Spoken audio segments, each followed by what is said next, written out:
Good morning students, welcome back to the e-learning platform of the GS College of Commerce Wardha.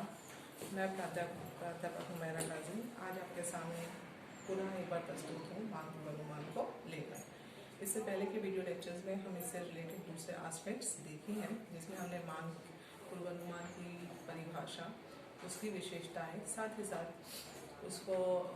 उसके objectives, उसी के साथ साथ हमने उसका महत्व देखा। और इसमें पहले के वीडियो लेक्चर्स में हम जो है मांग पूर्वानुमान की विभिन्न विधियाँ देख चुके हैं, जो एक ऑलरेडी एग्जिस्टिंग उत्पाद को लेकर होती है। आज हम जो एस्पेक्ट देखने वाले हैं वो नई वस्तुओं की मांग पूर्वानुमान है, ठीक है। जिसमें हम नई वस्तुओं का जब मांग पूर्वानुमान करते हैं तो उसमें बेसिकली कौन कौन सी विधियों का अपनाया जाता है। पहली है उसमें क्रमिक विकास विधि, जिसे एवोल्यूशनरी अप्रोच भी कहते हैं। ये जो क्रमिक विकास विधि जो है, ये मुख्य रूप से जो है बेसिकली इस विधि के अंतर्गत ये माना जाता है कि जो नया उत्पाद है ये पुराने ही उत्पाद का कृत्रिम रूप है। ये पुराने उत्पाद को कॉन्सेप्ट में लेकर उसमें नए इन्वेंशंस किए गए हैं, ठीक है। हम ये मानकर बेसिकली मांग पूर्वानुमान करते हैं कि जब पुराने उत्पाद की मांग इतनी थी तो नए उत्पाद की मांग इतनी हो सकती है। जैसे कि हम एग्जाम्पल लेते हैं ब्लैक एंड वाइट टीवी और कलर टीवी का, ठीक है।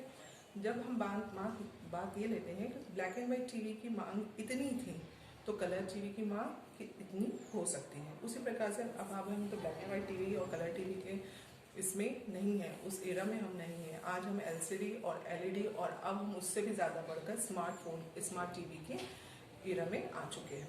तो यदि स्मार्ट टीवी और उसमें भी एंड्रॉयड टीवी की बात कर रहे हैं तो एंड्रॉयड टीवी और उसका भी कुछ एडवांस्ड वर्जन मार्केट में यदि आता है तो ये जो वर्जन है बेसिकली वो जो है उस वक्त उसकी मांग को अनुमान करते वक्त हमें ये देखना होगा कि ये जो पुराने टीवी है उसकी जितनी मांग होगी उसी के अनुसार ये मांग होगी। या जो एंड्रॉयड टीवी है वो एंड्रॉयड टीवी में यदि आप मॉडिफिकेशंस कर रहे हो, कुछ नई चीज़ और लेकर आ रहे हैं तो ये उसी से थोड़ा सा और ज़्यादा एडवांस होगा। तो जितनी एंड्रॉयड टीवी की मांग थी उसी के अनुसार इस एडवांस्ड वर्जन जो एंड्रॉयड टीवी का एडवांस्ड वर्जन होगा उसकी मांग का पूर्वानुमान किया जाएगा। तो इसे क्रमिक विकास विधि भी कहते हैं, जिसमें पुराने उत्पाद की जो मांग होती है उसी के अनुसार उससे संबंधित जो नए उत्पाद है उसकी मांग को पूर्वानुमान किया जाता है। दूसरा है स्थानापन्न विधि और सब्स्टिट्यूट अप्रोच। ये जो सब्स्टिट्यूट अप्रोच है ये आपका एवोल्यूशनरी अप्रोच के समान ही है, एवोल्यूशनरी अप्रोच के लगभग जैसा ही है। इस अप्रोच के अंतर्गत हम ये देखते हैं कि बेसिकली जो नया उत्पाद है वो पुराने उत्पाद का क्या है, सब्स्टिट्यूट है। यदि हम रेडियो की बात करें तो रेडियो जो है और ट्रांजिस्टर की बात करें तो ट्रांजिस्टर जो है वो रेडियो का क्या है, सब्स्टिट्यूट है। तो जो रेडियो की मांग थी उसी के अनुकूल आपकी ट्रांजिस्टर की मांग होगी।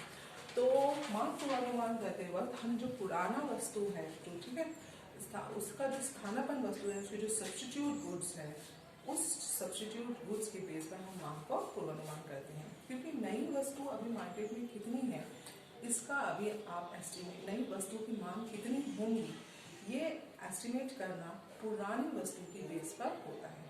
तो जहाँ तक हम स्थानापन्न विधि की बात करते हैं और क्रमिक विकास विधि की बात करते हैं तो ये दोनों बहुत हद तक समान है, जिसमें हम पुराने उत्पाद की बेस पर नए उत्पाद की मांग को एस्टिमेट कर रहे हैं। जैसा कि आप एग्जाम्पल ले लीजिए कि पॉलीथीन बैग्स जो है वो कपड़े के बैग्स का क्या है, स्थानापन्न वस्तु है।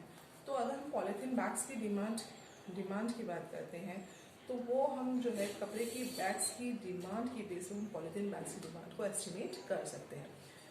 अभी जो है थोड़ा हम फिर से बैकवर्ड जा रहे हैं, तो जहाँ पर पहले कपड़े से हम पॉलीथीन बैग्स पर आए थे, अभी पॉलीथीन बैग से फिर से हम कपड़े के बैग्स पर आ रहे हैं। तो जो डिमांड है, तो जो एग्जिस्टिंग प्रोडक्ट्स की डिमांड है उसी के बेस पर उसका जो सब्स्टिट्यूट गुड्स मार्केट में है उसकी वस्तु की डिमांड को एस्टिमेट किया जाता है। तो ये है स्थानापन्न विधि। तीसरी विधि है बाजार परीक्षण विधि। बाजार परीक्षण विधि और इसे मार्केट टेस्टिंग अप्रोच भी कहते हैं। इस अप्रोच के अंतर्गत बेसिकली हम ये देखते हैं कि हम मार्केट में सेगमेंट करते हैं, मार्केट को सेगमेंट करते हैं और उसमें एक पर्टिकुलर एरिया, सेगमेंटेड मार्केट जो है, उस सेगमेंटेड मार्केट को कंसीडर करते हुए हम जो है वहाँ पर उस सेगमेंटेड मार्केट में नए उत्पाद का ट्रायल लेते हैं, ठीक है। और कुछ कस्टमर्स को, कुछ चुनिंदा कस्टमर्स को वो ट्रायल के लिए वो उत्पाद दिया जाता है और फिर उनसे उस चीज़ के रिजल्ट्स मांगे जाते हैं कि इस उत्पाद को लेकर आप कितने सेटिस्फाइड हैं, और उसकी बेस पर ये मांग पूर्वानुमान किया जाता है। यदि आपने डव का ऐड देखा होगा, ठीक है, तो ट्रायल बेसिस पर आप देखते हैं कि डव जो है, डव सोप है, वो पर्टिकुलर 10 या 15 लेडीज़ को जो है ट्रायल बेसिस पर दिया गया और उसके बाद उनका उस उत्पाद को लेकर जो उनकी ओपिनियंस हैं, उन ओपिनियंस की बेस पर हम मांग को पूर्वानुमान कर रहे हैं। तो बाजार परीक्षण विधि में हम क्या करते हैं, हम बेसिकली जो फर्म जो होती हैं वो उत्पाद को बाजार में एक सेगमेंटेड मार्केट जो होता है उसमें एक नंबर ऑफ क्रेताओं को जो है वो दिया जाता है और उनसे उस उत्पाद से संबंधित मांग को लेकर विचार किए जाते हैं और फिर उस बेस पर मांग पूर्वानुमान किया जाता है। तो इसे हम कहते हैं बाजार परीक्षण विधि, मार्केट टेस्टिंग अप्रोच। नेक्स्ट है क्रेताओं के दृष्टिकोण का सर्वेक्षण विधि। क्रेताओं का दृष्टिकोण का सर्वेक्षण विधि बेसिकली ये जो है, ये इसमें आप जो है क्या कर रहे हो, सर्वे कर रहे हो। तो सर्वे करते हैं, इसमें भी बेसिकली हम ये बोलते हैं मार्केट टेस्टिंग अप्रोच और survey of buyers intention approach, ये भी बहुत हद तक आपको समान लगेंगे।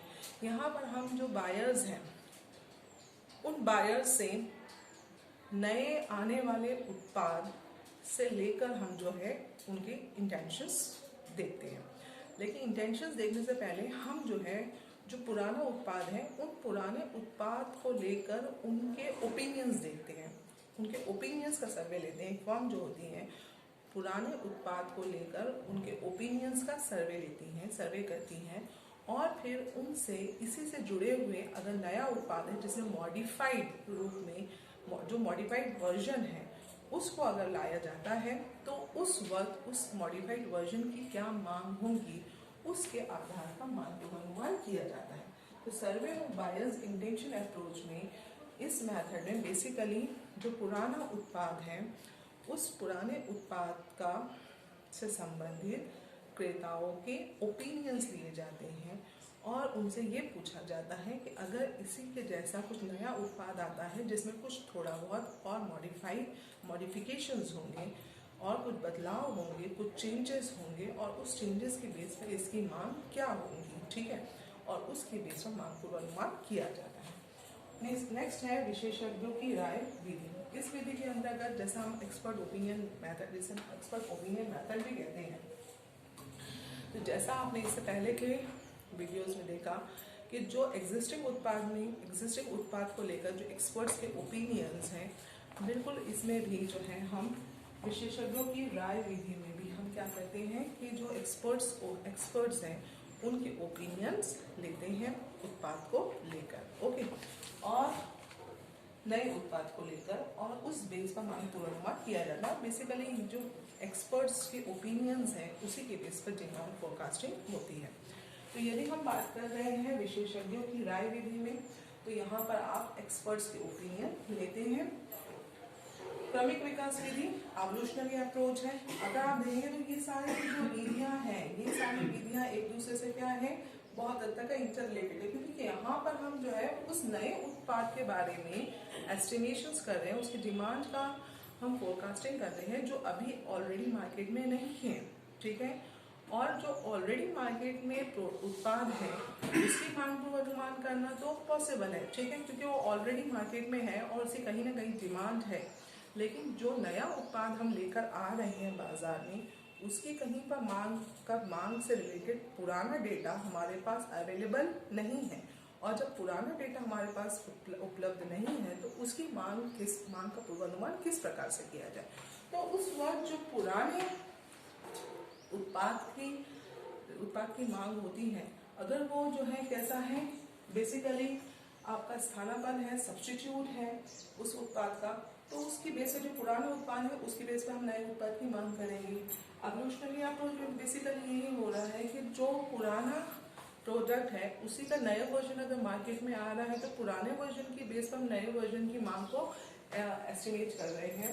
उसी प्रकार से बाजार परीक्षण विधि में हम क्या कर रहे हैं, बेसिकली हम क्या कर रहे हैं, मार्केट टेस्टिंग में हमने जो है उत्पाद के सैंपल्स जो है ग्राहकों को दिए हैं, ठीक है, क्रेताओं को दिए हैं, वो यूज कर उसको यूज करने के बाद उससे रिलेटेड जो है उसकी मांग का पूर्वानुमान एक फर्म पे कर रही है क्रेताओं के ओपिनियंस को देखने के बाद। उसी के बाद है क्रेताओं के दृष्टिकोण का सर्वेक्षण विधि, ठीक है, जिसमें पुराने जो उत्पाद हैं उन पुराने उत्पाद से रिलेटेड हम नए उत्पाद को लेकर मांग का पूर्वानुमान कर रहे हैं, जहां पर ग्राहकों का सर्वेक्षण किया जा रहा है, ग्राहकों की विचारों को ध्यान में रखते हुए हम जो है डिमांड फोरकास्ट कर रहे हैं। उसके बाद है विशेषज्ञों की राय विधि, जिसमें हम एक्सपर्ट्स ओपिनियन लेते हैं उत्पाद को, नए उत्पाद को लेकर, ठीक है। तो यहाँ पर ये सारी नई वस्तुओं को लेकर मांग पूर्वानुमान है। जहाँ तक हम मांग पूर्वानुमान की बात करते हैं तो मांग पूर्वानुमान की कुछ अपनी लिमिटेशंस भी है। उसमें सबसे पहले तो ये है कि जो डेटा है वो डेटा, भूतकालीन जो डेटा है वो हमेशा आपको अवेलेबल होना ज़रूरी नहीं है, तो कहीं ना कहीं उसमें कुछ ना कुछ कमी हो सकती है। तो अगर आपको राइट डेटा अवेलेबल नहीं हो तो राइट डिमांड फोरकास्टिंग होना भी पॉसिबल नहीं है। बहुत समय ऐसा भी होता है कि जब डिमांड फोरकास्टिंग की जा रही है तो फ्यूचर इज अनप्रेडिक्टेबल, और फ्यूचर अनप्रेडिक्टेबल होने की वजह से मांग को सही रूप से मांग को पूर्वानुमान करना भी पॉसिबल नहीं होता है, ठीक है। उसी प्रकार से जब हम मांग पूर्वानुमान की बात करते हैं तो ये एक खर्चीला मेथड है, ठीक है। मांग पूर्वानुमान करने में खर्च तो करना ही पड़ेगा, फॉर्म को खर्च करना पड़ता है, और 100% एक्यूरेसी की जब हम बात करते हैं मांग पूर्वानुमान में तो वो पॉसिबल नहीं है, क्योंकि कहीं ना कहीं फ्यूचर अनप्रिडिक्टेबल है, और अनप्रिडिक्टेबल होने की वजह से फ्यूचर में जो हम फ्यूचर के लिए जो चीज़ हम एस्टिमेट कर रहे हैं चेंजेस होते हैं, सिचुएशंस बदलती है। अभी हम लोगों ने जो देखा कि कोरोना वायरस की वजह से, कोविड की वजह से, कोविड-19 की प्रॉब्लम की वजह से लॉकडाउन इम्पोज हुआ, तो जो आपकी फ्यूचर, एक फर्म के जो फ्यूचर को लेकर प्लानिंग थी वो सारी प्लानिंग तो डिस्टर्ब हो गई। तो फ्यूचर जो है क्या है, अनप्रिडिक्टेबल होता है, उसमें पॉसिबिलिटी है चेंजेस करने की। तो इस वजह से मांग पूर्वानुमान का डेटा जो है 100% फिगर्स जो है वो करेक्ट नहीं भी हो पाते हैं। तो आज हमारा ये चैप्टर कंप्लीट होता है और इसी के साथ हमारा दूसरा यूनिट भी कंप्लीट होता है। Thank you.